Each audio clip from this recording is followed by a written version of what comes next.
Corbin Middlemas, welcome to 2020 Revision. Thanks, Ralphie. Thanks for having me.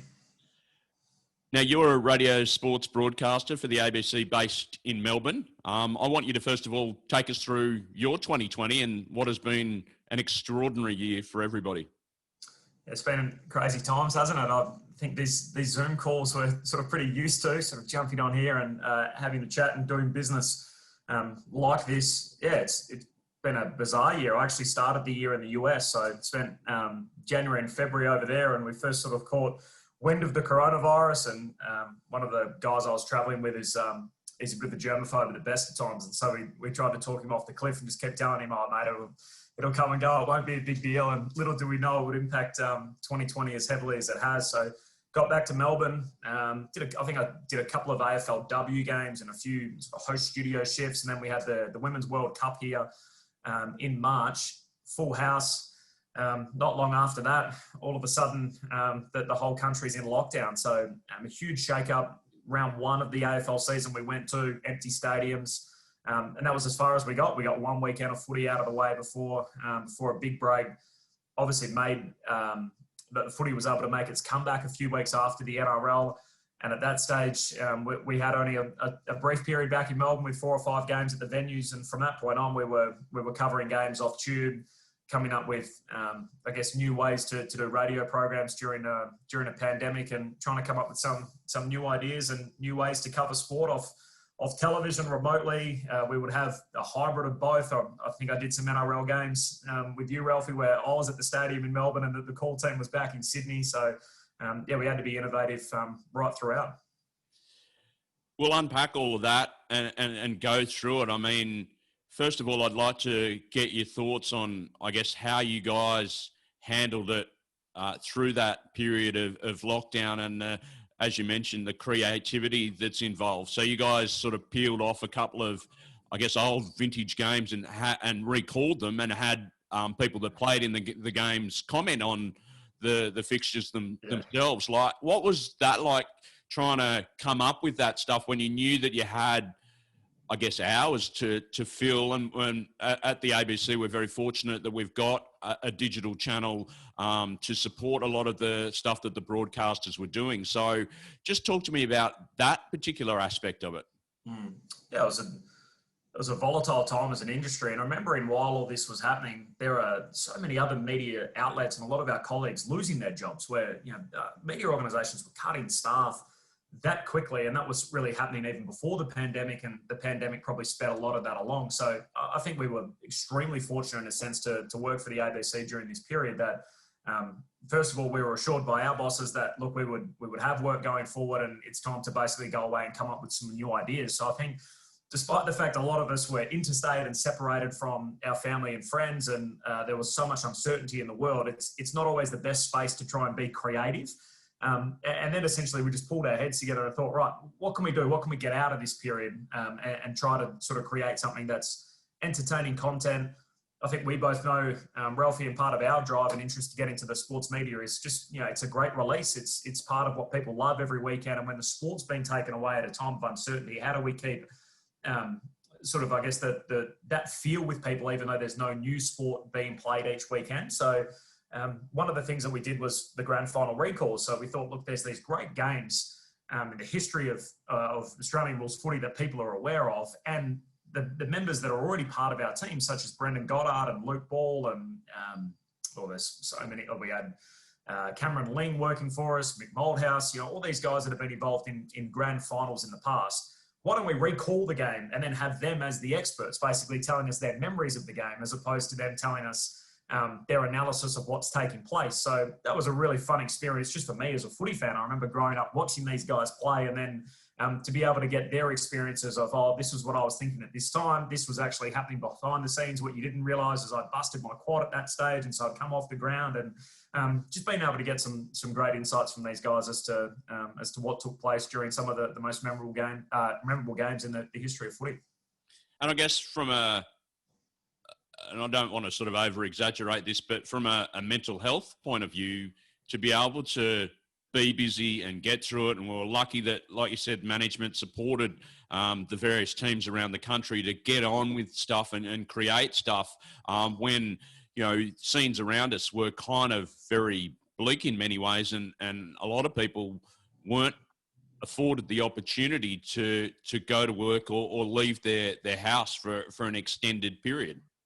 Oh, it helped me massively. And even once the rest of the country returned to normal and Melbourne had their second wave, the thought of going on annual leave at that time for someone like me, I'm a Perth boy that's spent a year in Brisbane, 2 years in Sydney, and now I'm in my second year in Melbourne. So I wouldn't necessarily say that my closest support network is here in Melbourne.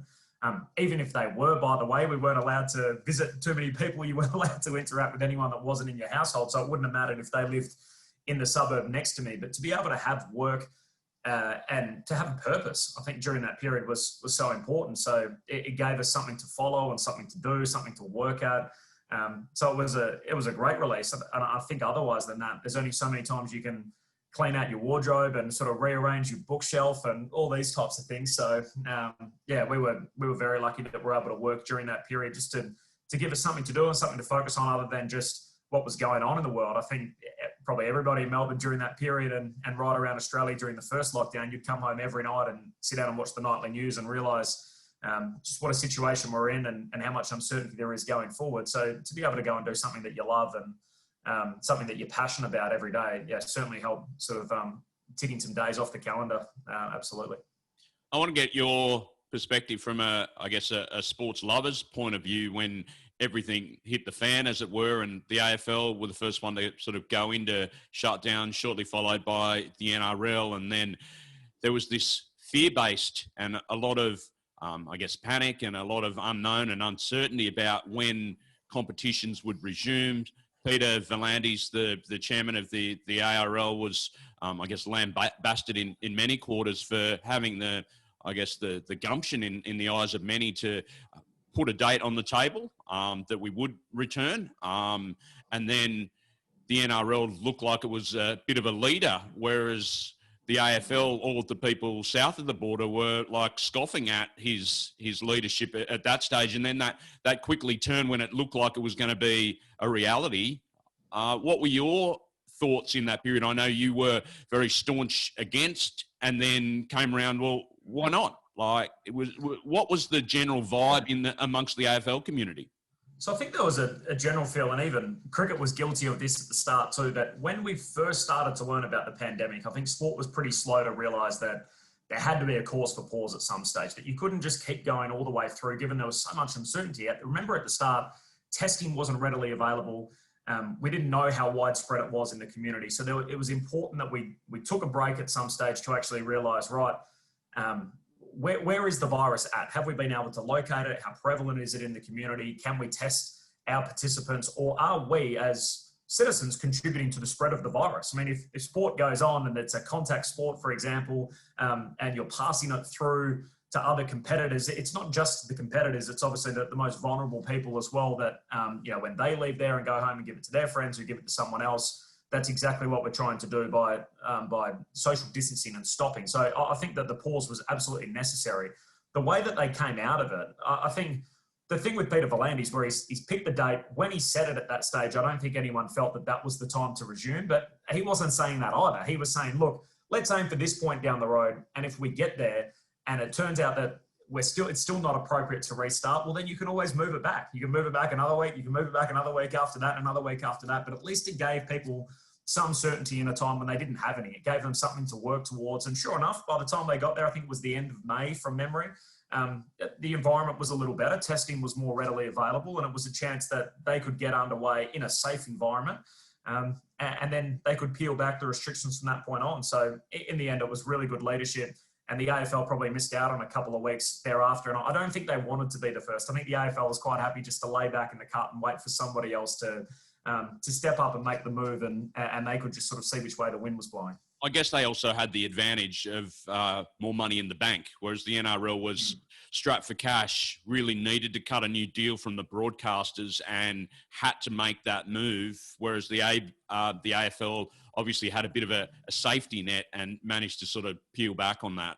I want to get your thoughts around, the resumption of the AFL and I guess the tinkering to the competition, the way that it was played, in the reduction in number of the time frame for quarters and so forth.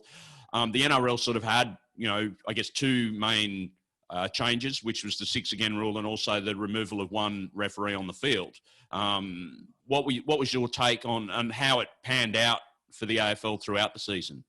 I've obviously covered plenty of rugby league as well, so I have that sort of unique experience in the comparison between the two sports. The 16-minute quarters did not bother me one bit. I think as a television product nowadays and as an entertainment product, that 3-hour window is enough. If you've got a pre-game beforehand, a post-game afterwards, and you've got the game in between, it is the perfect amount of time. I mean, we often do NRL broadcasts in the space of 2-hour windows. Come straight on, game takes place, bang, it's all over and done with, get on to the other game. And as a result, the NRL are able to fit double headers in on a Friday night, for example. And obviously, you never, I don't think you guys have any games that overlap the same way that the AFL have had in recent years. And this year, they got the first chance to have a look at that. And they thought, well, we can put all the games as standalone fixtures. And I think it was only the Saturday night game that ever overlapped. And it gave footy fans the chance to watch more of the games. And I think what happens is people often look at the 16-minute quarters and say, oh, well, it's a great game of footy. I would have loved to have an extra, 8 minutes in the final quarter or whatever it was.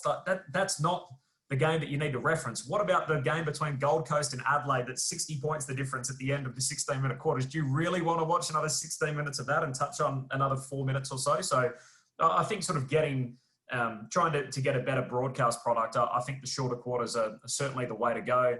A few of the other changes, the fixture was obviously a big one for us where every team played each other once. So we've had huge problems and debates about the inequity with the draw, the travel that's involved. We've got a 22-round season or a 22-game season, which is born out of a time when there were 12 teams in the competition. So you played every team twice. So essentially that's why it exists as a 22-week season. It doesn't really have a place in an 18-team competition. So to see every team play each other once, and whether they break into groups thereafter in a longer season or in normal times, it gave the AFL, I think, a chance to sample all the stuff that they probably wanted to sample.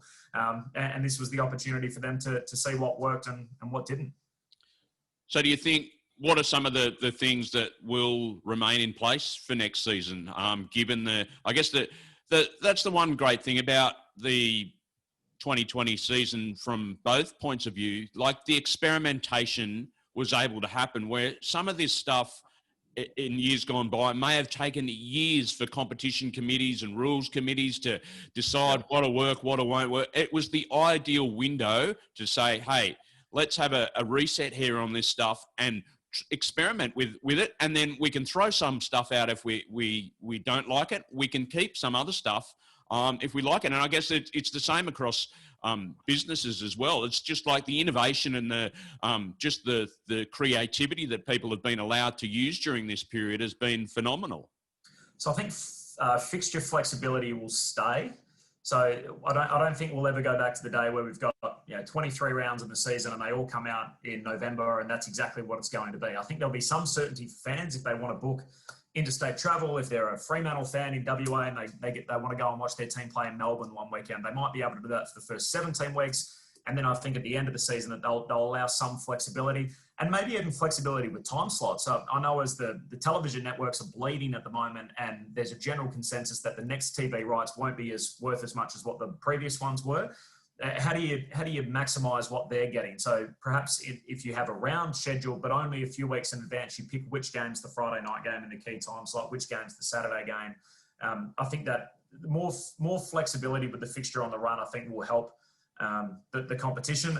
The 20-minute quarters, I'd be surprised if we ever go back to it. I think it'll be either stay at 16 or to go to 18. I can't see 20-minute quarters. And the other thing which we saw this year was same-day travel, which was sort of taboo in the AFL for a long time, that it was like, oh, no, you got to travel the day before. What happens if you get stuck in the airport? What happens if this happens? There's always these reasons as to why the teams were forced to travel a day before the game. I wouldn't be surprised next year, and particularly coming out of a pandemic, whether they've just conditioned everybody a little bit with hubs and with fly in, fly out, just to say, look, if you're a Melbourne team, you're making the hour trip to Adelaide on the morning of the game, you're playing the game and you're going home. And the guys get a chance to sleep in their own beds. And I wouldn't be surprised if the players prefer it rather than actually going a day before checking into a hotel. And so I think we'll see teams get a little bit more imaginative in their travel plans as opposed to what they had been in the past. I think that was the thing with the AFL as opposed to the NRL as well. Obviously, there's predominantly teams based in Perth and other parts of the country, whereas the NRL is pretty much run along the East Coast. What was the feeling from the players, the coaching staffs around the hubs and the difficulties associated with that? Well, the weird thing in the end is it was looking in the preliminary final weekend at the two teams that had the advantage of sleeping in their own beds and playing at home in Port Adelaide and Brisbane, that they were the teams in the box seat to make it through to the grand final. And then in the end, we got a Richmond-Geelong decider. So two of the most experienced teams made it through. When I think at the start, it was felt that the young boys would really relish it, because if you're 18, 19, 20 years of age and you're away from home and you get to live and breathe footy 24/7, then what better environment than that? Whereas the older guys that have families, that have a pull to be in another part of the country, or that then have their families coming and live with them, that it's a much more challenging environment. And yet we saw two of the most senior teams. I think Geelong was one of the most experienced teams that there's ever been in the history of AFL footy this year, and they made it through to the grand final. And Richmond have had obviously a heap of success in recent times as well. So if anything, it suited the more experienced clubs, and yet they were the ones that probably made a little bit more noise about the challenges, and the younger teams kind of just got on with it. It's an incredibly challenging situation. I think here in Melbourne and the talkback radio that we had, probably, I'm not sure the players totally grasped the situation in Melbourne. So the rest of the country was free to move around and they could do whatever they want. But we got a lot of resentment from players, or towards the players, complaining about the fact that they're only allowed out for so many things each day, whereas the conditions that they were living in on the Gold Coast and in Queensland was far superior than what a lot of their families and what they would have encountered had they been in Melbourne. So I think it was as the year went on, and what we do as a national product, it was really obvious that the country at the moment is living in totally different worlds. That what you're experiencing in Melbourne, Victoria, compared to what you're living in Perth or even Sydney or Brisbane, were just chalk and cheese. Take me through that second wave. I mean, obviously, the conditions that were imposed on the people that were living in Melbourne, where you're based, I can't imagine. I've got two young kids. I don't know how that would have kind of worked. I mean, how was it? Were you touching base with people on a regular basis? You mentioned you're sort of fortunate that you're able to sort of dip into work and things like that, but still under strict lockdown conditions, it must have been really, really tough. Oh yeah, and we were extremely lucky again that we had work, that we had the footy, and you kind of lived very much around that. I mentioned the fixture flexibility. The AFL had changed their draw and they were playing games midweek. They had festivals of footy taking place where you'd have a game every day for 3 weeks, and that kept a lot of Victorians and a lot of sports fans going, to be able to have that ally each night. It's sort of, to try and put it in context for people in other states, it reminds me a lot of the Big Bash or the Australian Open, that you sort of get, if you get right into it and you're sitting there watching it every day and then it finishes and you think, what am I going to do now? What am I going to watch now that that's all over? And that's what the footy felt like at times, to be able to have it every night as a companion. But it was really challenging. There was only 4 reasons to leave home. The introduction of masks, which I think took a while for people to get their head around that. And even now, like you can't leave home without having your mask with you. I live in an apartment complex, so you've got to have your mask on every time you jump in the lift or go down and collect some Uber Eats or go to the shop or whatever it may be, go for a run, you've got your mask with you. So it was a lot to get your head around. And I live in the inner city of Melbourne, and to see a place which is usually home to millions of people and such a vibrant city, and it's just like a ghost town. There was no one around. People went home to various parts of the country, and it was just deserted. So it was a really unusual year, and I'd worked a lot of my professional career to get here, the sporting capital of the world, and I happened to log right at the time, Ralphie, where there was no sport taking place whatsoever. So the irony of that certainly wasn't lost on me. When the calendar ticks over to January 1, 2021, while it won't be the silver bullet everyone perhaps is envisaging, what are you looking forward to most in 2021? Certainly a vaccine. I think that'll be the home run shot, wouldn't it, for everyone, if we can get a vaccine. I think there's a general feeling that, like you said, the silver bullet, that it's just going to be this big reset button and we're just going to hit it and the world's going to go back to normal and 2020 is out of the way. And I think absence of a vaccine, that's not going to be what's going to happen. So I think I fear a little bit for the first half of the year as to what it's going to look like from a sporting sense. How are sporting bodies going to put together fixtures? Are we going back to hubs? Are there going to be crowds? And you guys were lucky that you had 50% capacity and big crowds for some games, including Origin and the grand final. And I've missed that, absolutely. The games that I have attended this year, no one's been at. And the other games I've done have been off tube. So there's a different energy that maybe, I guess, we took for granted as broadcasters. We're very privileged that we get to go to the footy, but the atmosphere that the fans create, that when it's time for the ball to be bounced in the middle of the ground and the game starts, that you have 40, 50, 60, 70,000 eyes, all on the centre bounce, people watching around the world, that energy that creates, I've missed it. That's something that I'll look forward to, that everyone's focus is in one place at one time. And it makes you feel like what you're doing is a big event. So even though there's an enormous amount of interest when the stadium's empty, it just doesn't generate the same energy for you as a broadcaster, I'm sure, for the players and for people watching at home. So crowds back at the footy. Fingers crossed we get the chance to have that in Melbourne after the year that we've had in 2020. Corbin Middlemas, thanks for joining me on 2020 Revision. Anytime.